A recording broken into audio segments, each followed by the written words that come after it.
সবাইকে স্বাগত জানাচ্ছি। যুব ও ক্রীড়া মন্ত্রণালয়ের উদ্যোগে যুব উন্নয়ন অধিদপ্তর পরিচালিত e learning and earning limited বাস্তবায়নে দেশের ৬৪ জেলায় শিক্ষিত কর্মপ্রত্যাশী যুবদের ফ্রিল্যান্সিং প্রশিক্ষণের মাধ্যমে কর্মসংস্থান সৃষ্টি প্রকল্পের সফলতার গল্প অনুষ্ঠানে আমি শান্তা জাহান রয়েছি প্রিয় দর্শক আপনাদের সাথে, এবং আজও দুজন অতিথিকে নিয়ে আমি হাজির হয়েছি যাদের কাছ থেকে আমরা তাদের সফলতার গল্প শুনবো। তবে আজকের গল্পের মাঝে একটা টুইস্ট আছে। একজন রয়েছেন আমাদের সাথে প্রশিক্ষক এবং আরেকজন রয়েছেন প্রশিক্ষণার্থী, যিনি ইতিমধ্যে প্রশিক্ষণ নিয়ে সফলতার সাথে কাজ করে যাচ্ছেন।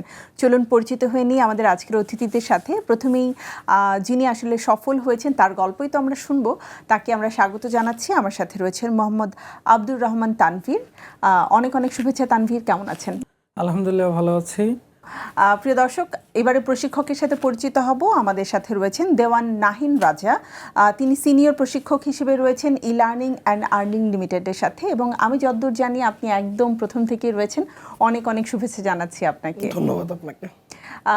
একজন প্রশিক্ষণার্থী রয়েছে, একজন প্রশিক্ষক রয়েছে, তো আসলে অনেক প্রশ্নই আমার আজ করার থাকবে। আমি প্রথমে স্যারের কাছ থেকে জানতে চাই, আপনি যেহেতু সিনিয়র শিক্ষক হিসেবে রয়েছেন, নিশ্চয়ই আপনার হাত ধরেই অনেকে এখন সফলভাবে কাজ করে যাচ্ছে। সো আপনার অনুভূতিটাই প্রথমে জানি। আমার সবচেয়ে ভালো অনুভূতি যেটা, সেটা হচ্ছে যখন কোনো স্টুডেন্ট বা ট্রেনি যখন সফল হয়ে মেসেজ করতেছে যে স্যার আজকে আমি $10 ইনকাম করেছি, কিংবা আমি স্যার $50 একটা ইনকাম পেয়েছি, তখন আমার যত পরিশ্রম আমি ইতিমধ্যে তাদের জন্য করেছি, মনে হয় যে আমি নিজেকে সফল হিসাবে তখন ওইভাবে তুলে ধরি আর কি।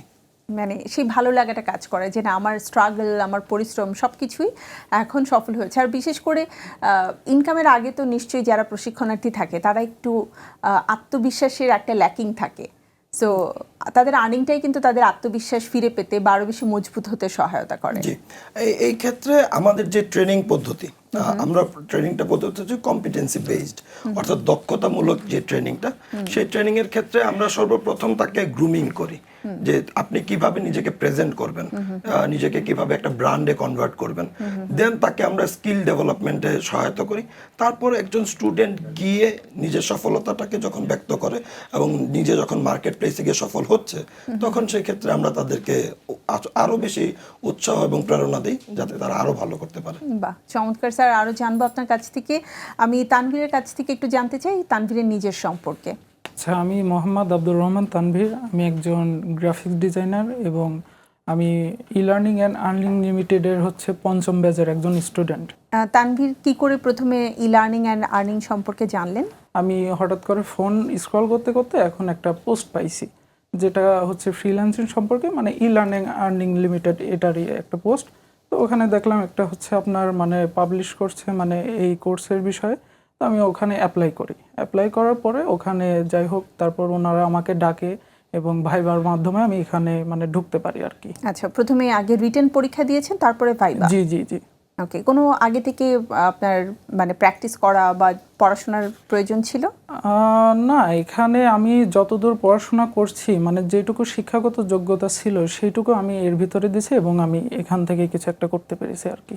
ওকে, আরও গল্প আপনার কাছ থেকে শুনবো। আমি রাজা স্যারের কাছ থেকে একটু জানতে চাই, আপনি তো একদম প্রথম ব্যাচ থেকেই প্রশিক্ষক হিসেবে কাজ করছেন। এ পর্যন্ত আপনারা মোট কতজন স্টুডেন্টকে নিজেদের হাতে কলমে শিক্ষা দেওয়ার সুযোগ পেয়েছেন? যদি ধরি পার্সোনাল, যদি আমার যে ট্রেনিং ব্যবস্থাপনা, আমার ট্রেনিং ব্যবস্থাপনা এখন পর্যন্ত আমি প্রায় 10,000 স্টুডেন্টদেরকে ট্রেনিং প্রদান করেছি। 10,000। আর তাছাড়া ই লার্নিং অ্যান্ড আর্নিং এর প্রথম ব্যাচ থেকে যখন আমাদের ট্রেনিং শুরু হয়, এখন পর্যন্ত প্রায় আমরা 600 অধিক প্লাস শুধুমাত্র যুব কর্মপ্রত্যাশী যুবদের যে ট্রেনিং, সেই ট্রেনিংটা আমরা প্রদান করেছি। সেই জায়গা থেকে আমরা আমাদের যেই পারফরমেন্সের দিক থেকে ধরি, সেই ক্ষেত্রে আমাদের স্টুডেন্টরা যারা সফল হয়েছে তার পরিসংখ্যান 90% বেশি, অর্থাৎ 90% স্টুডেন্ট বেশি তারা বিভিন্ন কর্মক্ষেত্রে তো এখন জড়িত আছেই। তাছাড়া নিজেরা নিজেদের যে ফ্রিল্যান্সিং প্ল্যাটফর্মে নিজেদের একটা পোর্টফোলিও বা ব্র্যান্ডিং ওভাবে করে আসতেছে। তো এই ক্ষেত্রে আমরা বলতে পারি যে আমরা এখন পর্যন্ত যারা বেকার, যারা শিক্ষিত এবং কর্মপ্রত্যাশী, তাদেরকে আমরা সহায়তার জন্য, তাদের স্কিল ডেভেলপমেন্টের জন্য তাদের সাথে একত্রে কাজ করতেছি। আপনারা যখন স্টুডেন্টদেরকে পিক করেন এক্সামের মাধ্যমে, তারপরে তো তাদের সাথে ক্লাস করার পরে বুঝে যান যে কোন স্টুডেন্টকে দিয়ে আসলে কত দ্রুত কাজ হবে বা আত্মবিশ্বাসের জায়গাটা। সেক্ষেত্রে আপনারা কি তাদের প্ল্যাটফর্ম নির্বাচনে সহায়তা করে থাকেন যে তুমি ফাইবারে কাজ করলে ভালো করবে বা তুমি গ্রাফিক ডিজাইনে কাজ করলে ভালো করবে? যেমন তানভীরকে আমরা পেয়েছি গ্রাফিক ডিজাইনার হিসেবে। এভাবে করে কি আপনারা সিলেক্ট করে দেন নাকি তাদের নিশটা তারা নিজেরাই সিলেক্ট করতে পছন্দ করে? এই ক্ষেত্রে আমরা যখন প্রাথমিক অবস্থা থেকে একজন স্টুডেন্টকে নিয়ে আসি, তখন তো সে সাধারণ একটি পরীক্ষা দিয়ে আসে, অর্থাৎ ওভারঅল তার যে একটা কনসেপ্ট সেটা তার বিল্ড অবস্থায় থাকে। তারপর আমরা তাকে তার যে দক্ষতা, তার যে পছন্দের বিষয়, আপনি একটু সুন্দর শব্দই যে উচ্চারণ করেছেন, নিশ, যে কে কোন জিনিসটা পছন্দ করবে সেটা ডিপেন্ড করে তার মনোভাবের উপর। কেউ হয়তো বা আর্ট পছন্দ করতেছে, তখন আমরা তাকে ইনফ্লুয়েন্স করি যে আপনি গ্রাফিক্সে হয়তো বা ভালো কিছু করতে পারবেন। তখন সেই ক্ষেত্রে আমরা গ্রাফিক্সের মেন্টরশিপ সহ আমাদের ট্রেনিংটা ওনার জন্য কার্যকর করি। তানভীর, এবারে একটু বলবেন যে গ্রাফিক আমি যতটুকু জানি সবচেয়ে কঠিন মানে প্ল্যাটফর্ম। জি। তো আপনার আগ্রহটা গ্রাফিক ডিজাইনার হওয়ার জন্য কেন তৈরি হলো? আচ্ছা, আমি ফার্স্টে হচ্ছে ডিজিটাল মার্কেটিং এর কাজ করতাম, মানে ফেসবুকে ক্যাম্পেইন, মেটা পিক্সেল সেটআপ। ফার্স্টে গ্রাফিক ডিজাইনের আগে আমি এটা করতাম। তো এটা করার পর যখন আমি ই লার্নিং এ ঢুকি, তারপরে মানে আমার ইচ্ছা ছিল যে এখানে হচ্ছে আমি ডিজিটাল মার্কেটিংটা প্রপারভাবে শিখবো। যেহেতু আমার আগে একটু শেখা আছে, আমি আরও এখান থেকে শিখে ফুলফিলভাবে শিখে যাব। তো তারপরে আমার পরিকল্পনা ছিল যে আমি ফুলফিলভাবে মানে ডিজিটাল মার্কেটিংটা শিখবো। তো এখন হচ্ছে যখন আমি কোর্সে ঢুকলাম 3 মাস মেয়াদে, ঢোকার পরে 1 মাস পরে আমি হচ্ছে মানে আমার গ্রাফিক্সের প্রতি কোনো ইন্টারেস্ট ছিল না, আমি ডিজিটাল মার্কেটিং শিখতে শিখতে তো আমাদের যেই শিক্ষক আছে, আমাদের যেই প্রশিক্ষক আছে, তার ক্লাসটা একদিন হচ্ছে আমি মন দিয়ে দেখতেছি, মানে হঠাৎ করে কেন জানি মনে হলো যে আমি চেষ্টা করে দেখি পারি নাকি। তো ইউটিউবে হচ্ছে মানে তার ক্লাসগুলো আপলোড থাকে, আমি সেখান থেকে দেখতে দেখতে আমি তখন কাজটা শুরু করি। স্যার ওইদিকে মানে ভিডিওর মাধ্যমে হচ্ছে আমি সেটা দেখে শুরু করতেছি, করতে করতে এখন এইদিকে আমার 2টা ঘন্টা সময় চলে গেছে, মানে সেই সময়টুকু আমার কাছে 5 মিনিটের মতো লাগছে। আর গ্রাফিক্সের কাজটা তখনই আমি করে বুঝতে পারছি যে এই কাজটা মানে একটু কঠিন হলেও যদি নিজের মন থেকে চেষ্টা করা যায়, এটা কাজটা সহজ। মানে কাজটাতে অনেক ক্রিয়েটিভিটি রয়েছে এবং আপনি এনজয় করছিলেন, যেহেতু দীর্ঘ একটা সময় কাজ করার পর আপনার কাছে মনে হয়েছে যে খুব অল্প সময়ই হয়ে গেল। জি, এটা মানে নিজের ভিতর আসলে ক্রিয়েটিভিটি জিনিসটাই হচ্ছে মেন এখানে। আপনার ভিতর যদি ক্রিয়েটিভিটি থাকে, তাইলে আপনি গ্রাফিক্সে সফলভাবে একটা কিছু করতে পারবেন। আমি একটু জানতে চাই যে আপনার প্রথম আর্নিং কত ছিল এবং সেটা আপনি কিভাবে করে আপনার অ্যাকাউন্টে পেয়েছিলেন? আচ্ছা, আমি প্রথম আর্নিং আমি হচ্ছে তখন কোনো ইন্টারন্যাশনাল আমার অ্যাকাউন্ট ছিল না, আমি লোকালি ভাবে একটা ক্লায়েন্ট পাই, সেটা হচ্ছে ফেসবুক পোস্ট ডিজাইন। আর এমনি হচ্ছে আপনার দোকানের মানে যেসব শপ থাকে ওগুলোর হচ্ছে বিজনেস কার্ড ডিজাইন। তো ফার্স্টে হচ্ছে আমি মানে পোস্ট ডিজাইনের মাধ্যমে আমি ওখানে প্রায় $50 মতো আর্ন করি, এবং আপনার শপের বিজনেস কার্ডের ডিজাইনে ওখানে আমি $100 মতো আর্ন করি। এটা ছিল আমার লোকাল ইনকাম। আচ্ছা, স্যারের কাছ থেকে একটু জানতে চাই যে অনেকেই নতুন অবস্থায় এসে দেখা যায় যে খুব দ্রুত নিজের একটা হয়তো পোর্টফোলিও তৈরি করে ফেললো, একটা হয়তো সে অ্যাকাউন্ট করে ফেললো, কিন্তু পরবর্তীতে দেখা যায় অ্যাকাউন্ট সাসপেন্ড হয়ে যাচ্ছে, অথবা তারা ভুল ইনফরমেশন দিচ্ছে। কারণ অনেকের ক্ষেত্রে দেখেছি অ্যাকাউন্ট হচ্ছে 1 নম্বরে বা তার ব্যাংকিংয়ের যে নামটা রয়েছে ব্যাংকে সেটা ডিফারেন্ট। তো এইসব ক্ষেত্রে কি আপনারা যখন প্রশিক্ষণ নেওয়া হয় বা দেয়া হয় সরাসরি তাদেরকে জানান যে কিভাবে করে অ্যাকাউন্টটা খুলতে হবে? এই ক্ষেত্রে আমাদের যে স্টুডেন্টরা থাকে প্রত্যেকটা স্টুডেন্টকে আমরা সঠিক নির্দেশনা দিই। আমরা সর্বপ্রথম ওই পার্টিকুলার প্ল্যাটফর্মের যে গাইডলাইন আছে সেই গাইডলাইনটা আমরা তাদেরকে পড়িয়ে নিই। এই ক্ষেত্রে কমিউনিকেশনের যে অভাবটা থাকে, অর্থাৎ ইংলিশে লেখা থাকে, অনেক ট্রেনিজ আছে যারা ইংলিশটা খুব দ্রুত ক্যাচ করতে পারছে না, তখন তাদেরকে আমরা সেটা বাংলায় কনভার্ট করে যে টার্মস অ্যান্ড কন্ডিশনগুলো আছে, অর্থাৎ কোনটা করা যাবে আর কোনটা করা যাবে না, এটা সম্পর্কে পূর্ণাঙ্গ একটা গাইডলাইন আমরা দিয়ে নিই।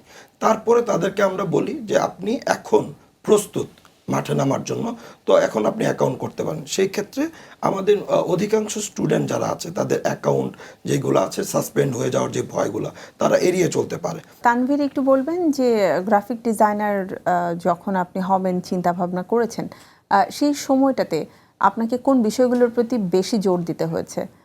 আচ্ছা, যেহেতু আপনি একটু আগে বলছেন যে গ্রাফিক ডিজাইনটা অনেক মানে ক্রিয়েটিভ, তো এই গ্রাফিক ডিজাইনটা মানে এতটাই ক্রিয়েটিভ যে এখন বর্তমান মার্কেট প্লেসে, যেমন ইন্টারন্যাশনাল মার্কেট প্লেসেই ধরি, তো সেখানে আপনার যদি আপনার নিজস্ব পোর্টফোলিও দেখাইতে হয় তাহলে সেইগুলাতে আপনার ক্রিয়েটিভিটি থাকতে হবে।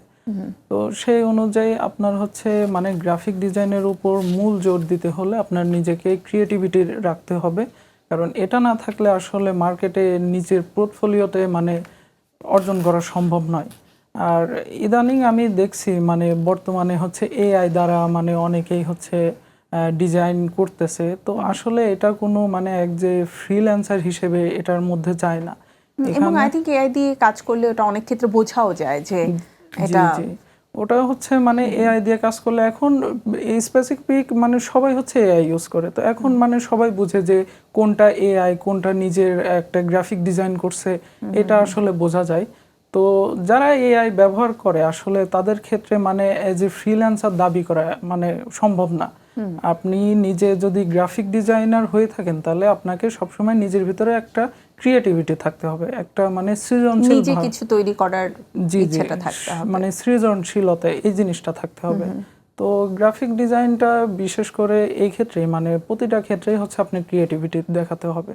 বাহ, চমৎকার বলেছেন স্যার। একটু বলবেন যে আমাদের বর্তমান সময়ে যারা তরুণরা রয়েছে তাদের জন্য সম্ভাবনাময় প্ল্যাটফর্ম কোনটি, যেখানে অ্যাকচুয়ালি সবাই তো অ্যাকচুয়ালি গ্রাফিক ডিজাইনার হতে পারবে না, সবার মধ্যে হয়তো সেই ক্রিয়েটিভিটিটা নেই, কিন্তু কোন কোন প্ল্যাটফর্মে তারা আসলে সম্ভাবনা থাকতে পারে সাকসেসফুল হওয়ার? সম্ভাবনার সূত্রতে যদি আমি বলি, মানে আমার সংজ্ঞায় যদি আমি বলি, আমি মনে করি যে কঠোর পরিশ্রমের কোনো বিকল্প নেই। আপনার ক্রিয়েটিভিটি থাকুক, আপনি আপনার কিংবা না থাকুক, কিন্তু আপনাকে চেষ্টা করে যেতে হবে একদম পরিশ্রমের চূড়ান্ত সীমানায়। অর্থাৎ আমি একটা কাজ শুরু করেছি, এটা শেষ না দেখে আমি ছাড়বো না, এই মনোবল নিয়ে আগাতে হবে।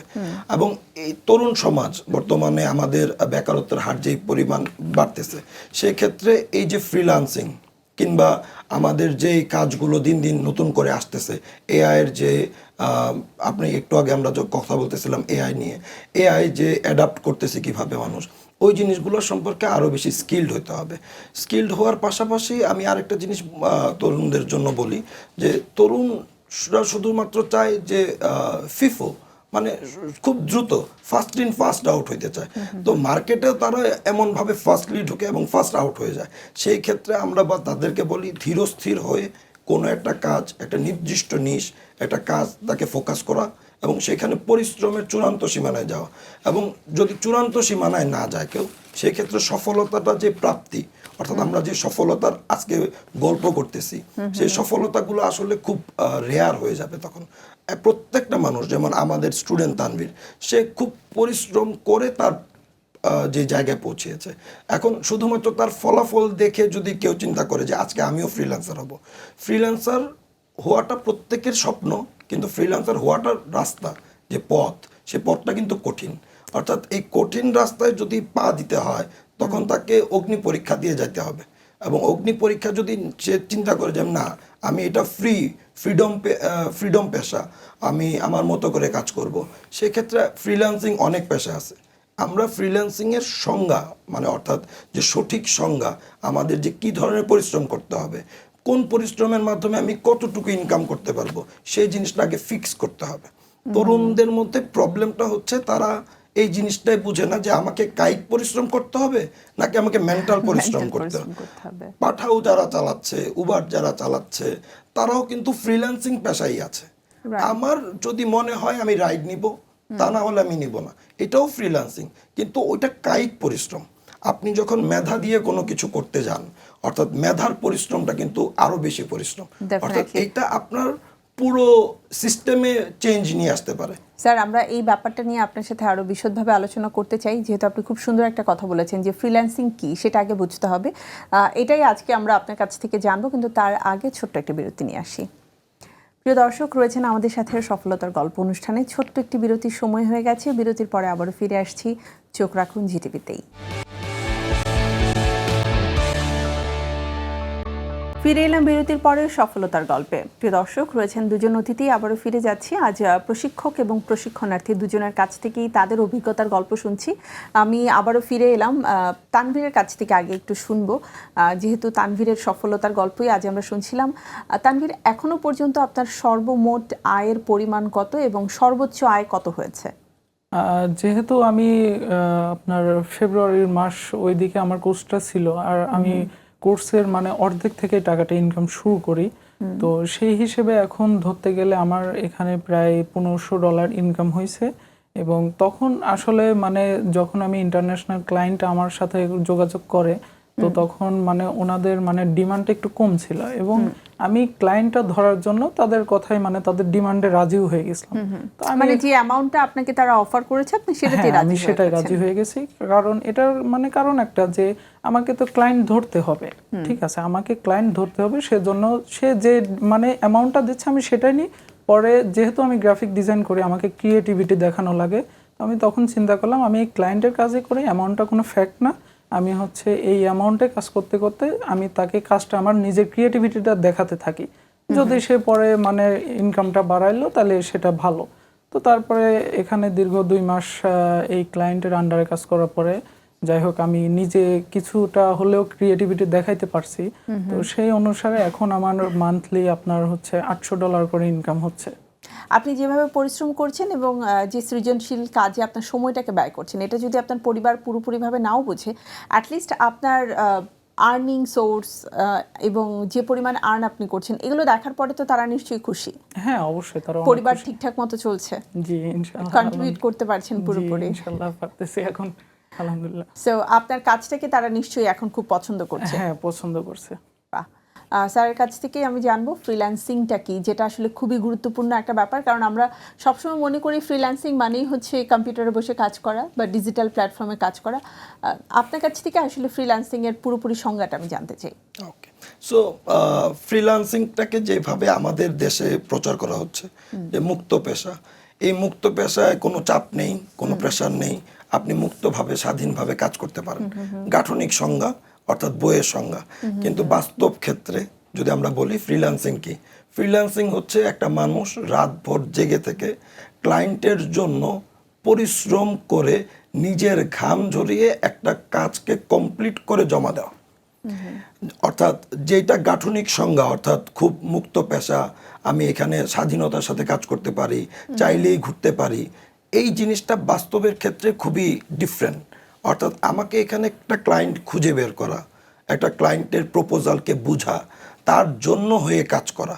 আমি যখন ক্লায়েন্টের কাজ নিচ্ছি, কোথাও ক্লায়েন্টের কাজ যখন নিচ্ছি, সেই ক্লায়েন্টের যখন কাজ যেটা নিচ্ছি সেটা কিন্তু আমার কাজ না, একজনের দায়িত্ব নিচ্ছে। সেই দায়িত্বটাকে কতটা কমপ্লিট ওয়েতে আমি প্রেজেন্ট করছি, তার জন্য গাঠনিকভাবে তৈরি করে দিচ্ছি, সেই জিনিসটা কিন্তু বাস্তবে রূপ থেকে মানে বাস্তব যে সংজ্ঞা আমরা শুনে থাকি সচরাচর সবাই যেভাবে বলে থাকে সেটা থেকে অনেকটাই কঠিন। অর্থাৎ ফ্রিল্যান্সিং সংজ্ঞা তো আমরা দিতেই পারি যে মুক্ত পেশা, অর্থাৎ মুক্ত স্বাধীনভাবে পেশা, স্বাধীনভাবে যে কাজ করা হয়। আপনি নিজেকে ফ্রিল্যান্সার হিসেবে কাজ করছেন? আমি একজন নিজেও ফ্রিল্যান্সার হিসেবে কাজ করতেছি। আমি গোল্যান্সার, যেগুলো সচরাচর বাংলাদেশে খুব কমন নেম, freelancer.com, আপওয়ার্ক কিংবা ফাইবার, আমি একটু ব্যতিক্রম ওয়েতে যাই। আমি সবাইকেও বলি এই প্ল্যাটফর্ম ছাড়াও আরও শতাধিক অনেক প্ল্যাটফর্ম আছে, সেই প্ল্যাটফর্মগুলোকে আমরা কাজ খুঁজবো, ঠিক আছে। আমরা লিঙ্কডইন সবসময় বলি, লিঙ্কডইনের বিকল্প আছে, ইনডিড আছে, এটার জন্য আই থিংক দক্ষতার প্রয়োজন হয়, কাজ করতে করতে সবাই জানতে পারে। যদি আপনার আর্নিং সম্পর্কে জানতে চাই। আমার আর্নিং যদি বলি, আমি লাস্ট আমার একটা পাকিস্তানি কোম্পানির সাথে একটা ডিল কমপ্লিট হয়েছে, সেখানে আমি $350 করে 6 মাসের চুক্তিতে ভিত্তিক একটা কাজ নিয়েছি। প্রতি মাসে $350 করে একটি কাজের চুক্তিবদ্ধ হয়েছি। আর তাছাড়া আমার লোকাল ক্লায়েন্ট আরও একটি কোম্পানি আছে, নতুন কোম্পানি, যারা স্টার্ট আপ কোম্পানি হিসেবে বাংলাদেশে নতুন করে আসছে, কুকুলি নাম, তাদের সাথে আমরা মান্থলি বেসিস, এই অ্যামাউন্টটা বলা যাবে না, অ্যামাউন্ট অনেক হাই, অনেকের চোখে চলে আসবে, তো অনেক আগ্রহীও হয়ে উঠবে। আমি এজ এন ফ্রিল্যান্সার আমি সবাইকে সাজেশন দিই যে ইনকামের বিষয়টা কিছুটা গোপন থাকা, কিছুটা প্রকাশ্যে আসা। তানভীর, আপনার কাছ থেকে সর্বশেষ জানতে চাই, কুষ্টিয়াতে নিশ্চয়ই অনেক কর্মপ্রত্যাশী যুবক রয়েছে যারা শিক্ষিত হয়ে বেকার বসে আছে তাদের জন্য কোনো বার্তা কি আপনি রাখতে চান? আপনার সফলতার গল্প থেকে তারা আসলে কি শিখতে পারবে?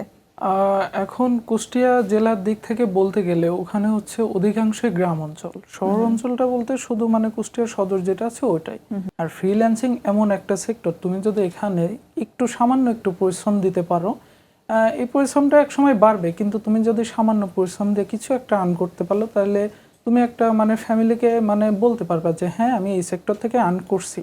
যখন এটা তোমার ফ্যামিলি শুনবে তখন তোমাকে বলবে যে যাই হোক মানে তোমার একটু সুনাম করবে, যেটা তুমি ফ্যামিলি থেকে সবসময় আশা করো। যুবকরা সবসময় এটাই আশা করে থাকে বেশিরভাগ। তো সেই ক্ষেত্রে আমি বলতে পারি তুমি শুরু করো, ফার্স্টে থেকে শুরু করো, হবে কি না হবে সেটা পরের বিষয়, তোমার চেষ্টা তুমি চালিয়ে যাও। তো আমাদের কুষ্টিয়ার যারা যুবক কিংবা নারী যে যারা আছে তাদের ক্ষেত্রে আমি বলতে চাই যে শুরু করতে হবে, বসে থাকলে হবে না। একটা জিনিস হতাশাকে বাদ দিয়ে আসলে শুরুটা যদি করা যায় তাহলে অবশ্যই একদিন না একদিন রেজাল্ট আসবে। জি জি আসবে ইনশাআল্লাহ। ধন্যবাদ তানভীর।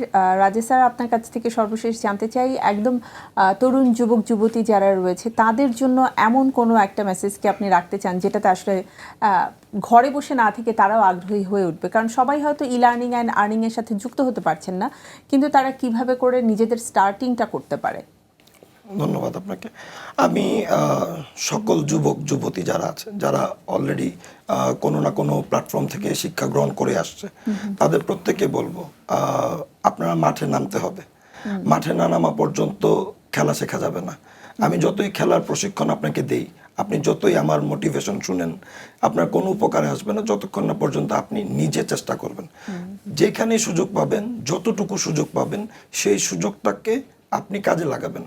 এমনটা যাতে না হয় যখন সুযোগ এসে করা নেড়ে গেছে কিন্তু আপনি ডিস্টার্ব বলে বাসায় ঘুমিয়েছিলেন। তো আমরা বলি আমাদের যুবক যুবতী যারা আছে প্রত্যেকটা ব্যক্তি তার নিজ নিজ জায়গা থেকে চেষ্টা করা যে আমি কিভাবে নিজের স্কিল ডেভেলপমেন্ট করব। তো স্কিল ডেভেলপমেন্টের ক্ষেত্রে যাতে কোনো প্রকার যে ধরনের বাধাই আসুক না কেন সেটা উতরে গিয়ে নিজেকে প্রমাণ করার চেষ্টা করতে হবে।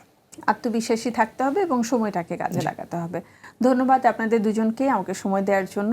চমৎকার কিছু বিষয় নিয়ে আজ আমরা কথা বলেছি। একদিক থেকে আপনার কাছ থেকে যেমন তারা অনেক কিছু জানতে পেরেছে, তানভীরের সফলতার গল্প আমরা শুনেছি, এবং মানে শূন্য থেকে শুরু করে যে অনেক কিছু পাওয়ার সম্ভব শুধুমাত্র সময় এবং আপনার যে জ্ঞান আছে সেটাকে কাজে লাগিয়ে, সেটা কিন্তু তানভীর আমাদের প্রকৃত প্রমাণ, কারণ খুবই অল্প সময়ে সে সফলতা পেয়েছে। ধন্যবাদ তানভীর, অনেক অনেক শুভকামনা থাকবে। ধন্যবাদ স্যার আপনাকেও। প্রিয় দর্শক, এই ছিল আমাদের আজকের সফলতার গল্পের আয়োজন। নিশ্চয়ই আপনাদের ভালো লেগেছে আমাদের এই আয়োজনে ছোট্ট ছোট্ট কিছু অভিজ্ঞতার গল্প। এরকম আরও অনেক সফল মানুষকে নিয়ে আমি হাজির হয়ে যাব জিটিভির পর্দায় আমাদের নিয়মিত আয়োজন সফলতার গল্পে। সবাই ভালো থাকুন, আল্লাহ হাফেজ।